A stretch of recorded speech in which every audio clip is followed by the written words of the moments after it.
মুসলিমা moon আপনি ID থেকে লিখেছেন, আমার স্বামী একজন মেরিনার, কাজের সূত্রে তাকে দেশের বাইরে জাহাজে থাকতে হয়। আমরা ভিডিও কলে কথা বলি, তবে সে একটু খোলামেলা ভাবে দেখতে চায় এবং খোলামেলা ছবি চায়, তাকে এটা দেওয়া বৈধ হবে কি না? অমুসলিমের সাথে হ্যান্ডশেক করা যাবে কি? অমুসলিম প্রধান দেশে তাদের জবে করা প্যাকেটজাত গোশত খাওয়া যাবে কি না?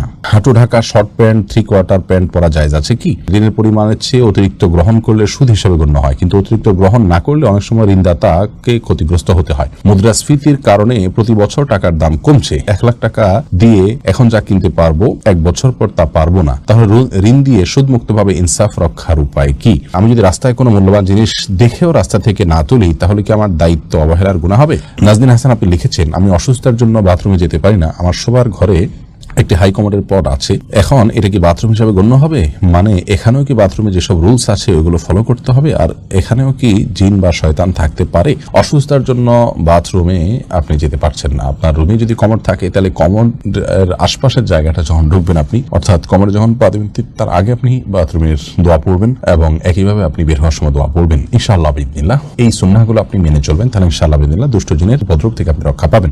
যদি কারোর আপনার টয়লেট বা বাথরুম এর জন্য কোনো আপনার বিশেষ ব্যবস্থা না থাকে এবং উন্মুক্ত জায়গা কেউ করেন, তাহলে সেক্ষেত্রে তিনি একইভাবে আমলগুলো করবেন।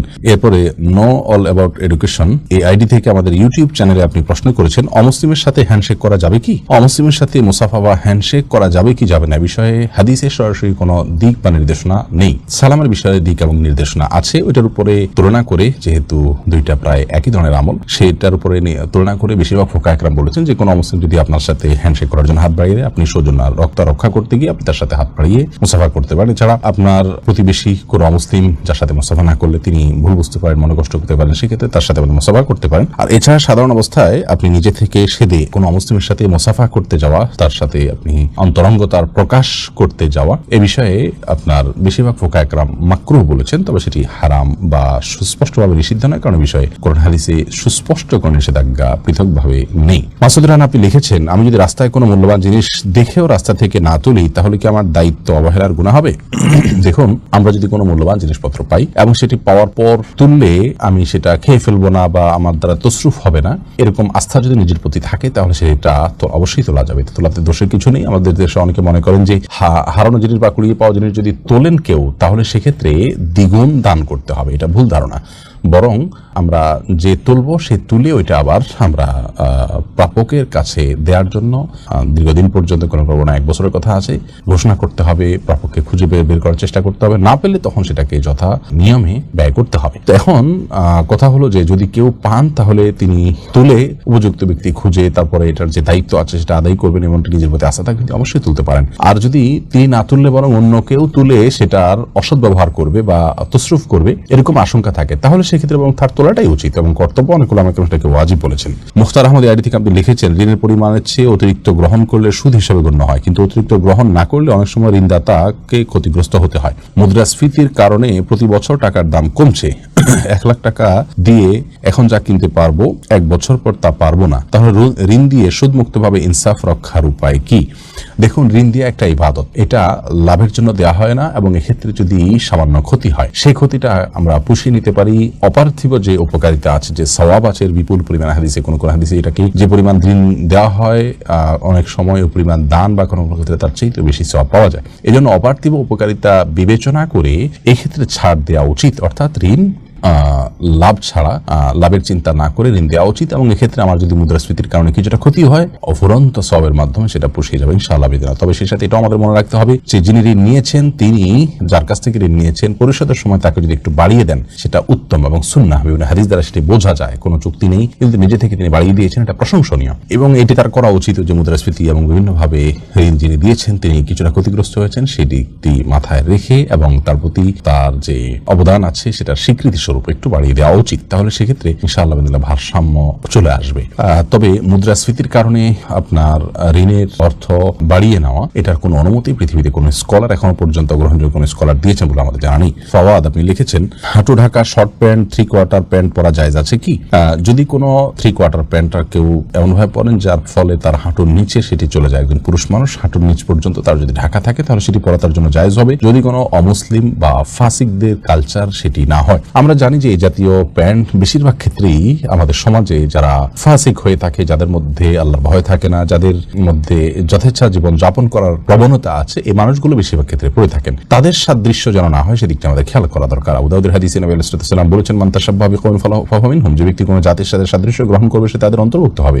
লেবাসে পোশাকে অমুসলিমদের সাদৃশ্য গ্রহণ যেন না হয়, তাদের সাথে যেন আমাদের মিলে না যায়, খাপ খেয়ে না যায়, এই দিকটা আমাদের খেয়াল করা উচিত। তো সেই জায়গা থেকে এটি না করা উচিত। আর কোন অঞ্চলে যদি সে অঞ্চলের প্রচলিত পোশাক থাকে, সেই পোশাক পরিধান করাটাই হলো ইসলামের নির্দেশনা। অথবা আমাদের এই অঞ্চলে লুঙ্গির প্রচলন আছে, আমরা লুঙ্গি পরে থাকি, সেটি আমাদের পরাটা ক্ষেত্রে আপনার শরিয়ার নির্দেশনা হলে সেটি আমরা পরবো, সেটি পরার থেকে কোনো দর্শনীয় নেই, বরং সেটাই আমাদের পরা উচিত। তবে অবশ্যই সেটা পড়তে গিয়ে টাকুর নিচে যেন না যায় বা শরিয়ার কোনো বিধান যেন লঙ্ঘন না হয়, সেদিকটা আমরা খেয়াল করবো।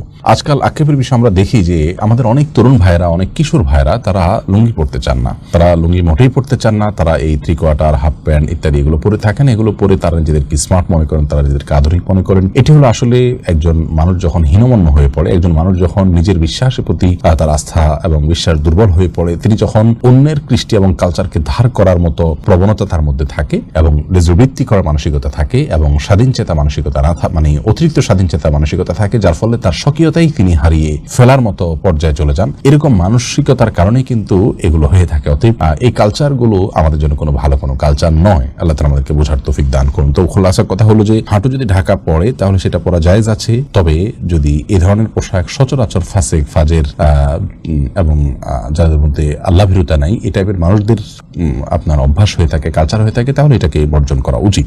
আমাতুল্লাহ আপনি লিখেছেন, অমুসলিম প্রধান দেশে তাদের জবে করা প্যাকেটজাত গোশত খাওয়া যাবে কি না? অমুসলিম দেশে যারা বসবাস করছেন বা সেখানে গিয়েছেন কোনো কারণে, সে সমস্ত দেশে যে সমস্ত পশুর গোশত ইত্যাদি প্যাকেটজাত পাওয়া যায় বিভিন্ন গ্রোসারি শপ ইত্যাদিতে, সেগুলো আমরা খেতে পারবো কিনা যে মুসলিম হিসাবে? এর উত্তর হলো যে এগুলো যদি কোনো আহলে কিতাব অর্থাৎ কোনো ইহুদি খ্রিস্টান বা কোনো আসমানি গ্রন্থে বিশ্বাস করেন, বিভিন্ন নবী রাসূলে বিশ্বাস করেন, যেমন খ্রিস্টান আছেন, ইহুদি আছেন, তাদের জবে করা যদি কোনো পশু হয় তা বা তারা জবে করেছেন এরকম যদি জানা যায় বা তাদের এলাকা হয়, তাহলে সেখানকার পশু খাওয়া যাবে। আল্লাহ তাআলা কোরআনে কারীমের সূরা মায়েদার 5 নম্বর আয়াতে বলেছেন, আল-ইয়াওমা উহিল্লা লাকুম আত-তাইয়্যিবাত ওয়া তা'আমুল লাযীনা উতুল কিতাব। আজ তোমাদের জন্য হালাল খাবার সমূহকে, পবিত্র খাবার সমূহকে হালাল করা হয়েছে এবং যারা আহলে কিতাব তাদের খাবারকেও তোমাদের জন্য হালাল করা হয়েছে, অর্থাৎ তাদের জবে করা পশু তোমাদের জন্য খাওয়া হালাল করা হয়েছে। তবে শর্ত হলো আহলে কিতাবরা যে পশু জবে করবে সেই পশু জবের ক্ষেত্রে তারা আল্লাহর নাম নিতে হবে, এবং দ্বিতীয়ত হলো সেই পশু জবে করার ক্ষেত্রে পশু জবের যে শর্ত আছে, যেমন রগ কাটা, এটা নিশ্চিত হতে হবে। যদি এই দুটা নিশ্চিত হয় তাহলে তাদের জবে করা পশু আপনি খেতে পারবেন। তবে আহলে কিতাবরা জবে করার সময় তো আমরা দাঁড়িয়ে থাকতে পারবো না, রগ কেটেছে কিনা, বিসমিল্লাহ বলেছে কিনা। এই জন্য তারা যদি জবে করে থাকে, সচরাচর তারা আল্লাহর নাম নিয়ে থাকে, তাহলে সেক্ষেত্রে সুধারণাবশত তাদের জবে করা পশু খাওয়া যাবে। আয়েশা রাদিয়াল্লাহু তাআলার ব্যাপারে সহিহ বুখারীতে একটা হাদিস বর্ণিত হয়েছে, তিনি একবার নবী সাল্লাল্লাহু আলাইহি সাল্লামকে এই ধরনের একটা প্রশ্ন করেছিলেন যে আহলে কিতাবদের জবে করা পশু আমরা খাবো কিনা, আমরা তো জানি না তারা আল্লাহর নাম নিয়েছে কিনা। তখন নবী সাল্লাল্লাহু আলাইহি সাল্লাম বলেছেন, তুমি খাও আল্লাহর নাম নিয়ে, তুমি বিসমিল্লাহ নিয়ে খাও। তার মানে তাদের জবে করা পশু আপনি খেতে পারেন, তারা বিসমিল্লাহ বলেছে কিনা, রগ কেটেছে কিনা, এটা নিয়ে আপনার ধোঁয়াশা করার দরকার নেই, যদি সচরাচর তারা এটা করে থাকে। কিন্তু বাস্তবতা হলো যে আজকের পৃথিবীতে আমরা জানি যে খ্রিস্টানরা, ইহুদিরা তারা আল্লাহর নাম নেয় না বললে চলে, এবং তাদের মধ্যে তাদের নিজেদের যে ধর্ম, সেই ধর্মকেই তারা খুব একটা ধারণ করে না। তো এরকম আহলে কিতাবরা যদি পশু জবে করে, তাহলে সেক্ষেত্রে তাদের প্রতি সুধারণা বশত যে তারা আল্লাহর নাম হয়তো নিয়েছে, হয়তো তারা ওইভাবে রকটক দেখে কেটেছে, হারাম বাজ বিচার করি, এরকম সুধারণা বশত তাদের পশু এই যুগে খাওয়াটা কঠিন এবং এটা যায় না। শেখ মুফতি আল্লামা তাকি উসমানী হাফিজাহুল্লাহ তিনি এই বিষয়ে ফতোয়া দিয়েছেন। এছাড়া বিন বাজ রাহিমাহুল্লাহ বলেছেন যে সুধারণা বশত খাওয়া যেতে পারে, কিন্তু ওই যে যদি জানা যায় যে তারা এটা করে না, তাহলে সেক্ষেত্রে কিন্তু খাওয়া যাবে না। অর্থাৎ তারা আল্লাহর নাম নেয় না বা রক কাটলো কিনা এই দিকটা খেয়াল করে না। আজকালকার ইহুদি খ্রিস্টানদের যে অবস্থা, তাদের যে ধর্ম বিশ্বাসের প্রতি তাদের যে দায়িত্ববোধ, সেটার দিকে তাকালে আমরা স্পষ্ট হই যে আসলে তাদের মধ্যে এই বিষয়ে যথেষ্ট গাফিলতি আছে। তো এখন খোলাসা কথা হলো, যারা প্রবাসে আছেন বা এরকম অমুসলিম প্রধান দেশে আছেন, তারা কি করবেন? এর উত্তর হলো যে এই সমস্ত দেশগুলোতে আলহামদুলিল্লাহ যদি ইহুদি খ্রিস্টানদের মধ্যে এরকম কেউ ধর্মচর্চা করেন, আল্লাহতে বিশ্বাস করেন, আল্লাহর নামে জবে করেন, জানেন সচরাচর এরকম হয়ে থাকে, তাহলে ইন্ডিভিজুয়াল কেস আলাদা করে চেক করার দরকার নেই, তাদের জবে করা পশু তারা খেতে পারেন। আর হিন্দু বা মুশরিক বা এরকম যারা আছেন তাদের জবে করা কৃত পশু খাবেন না। যদি গ্রোসারি শপগুলোতে হালাল সার্টিফাইড থাকে। বিভিন্ন দেশে, আমি জাপানে দেখেছি, বিভিন্ন দেশে আপনার সে দেশের ওলামা একরাম সংশ্লিষ্ট আপনার পশু জবের ক্ষেত্রে শরিয়া প্রতিপালন করা হয়েছে কিনা, নিয়ম মানা হয়েছে কিনা সেটা দেখে যাচাই করে তারা হালাল সার্টিফাইড করে থাকেন। তো তাদের সার্টিফিকেশন দেখে, তাদের আপনার সার্টিফিকেট দেখে, হালাল এটা লেখা দেখে সেই প্রতিষ্ঠান যদি এটাকে নির্ভরযোগ্য মনে করে সার্টিফিকেট দিয়ে থাকে, তার উপর নির্ভর করে আমরা খেতে পারি, কোনো অসুবিধা নেই। মুসলিম আমুন আপনি আইডি থেকে লিখেছেন, আমার স্বামী একজন মেরিনার, কাজের সূত্রে তাকে দেশের বাইরে জাহাজে থাকতে হয়। আমরা ভিডিও কলে কথা বলি, তবে সে একটু খোলামেলা ভাবে দেখতে চায় এবং খোলামেলা ছবি চায়, তাকে এটা দেওয়া বৈধ হবে কিনা।